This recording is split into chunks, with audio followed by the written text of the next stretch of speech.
Ayan, sa leadership, makakatulong yung pagbuo natin ng mga student governments and student organizations on the tertiary level dito sa university. Kasi syempre, kung may papabot natin, una, unti-unti natin yan. From us students, paakyat siya ng paakyat hanggang sa makaabot siya sa kinauukulan.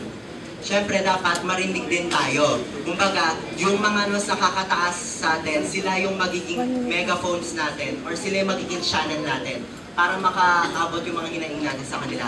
Importante kasi yon. Pero actually, ngayon, kulang yung student representation ngayon. Pero I hope that someday mabago to.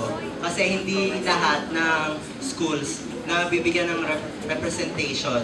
I think state universities lang yata ang merong representation as of now.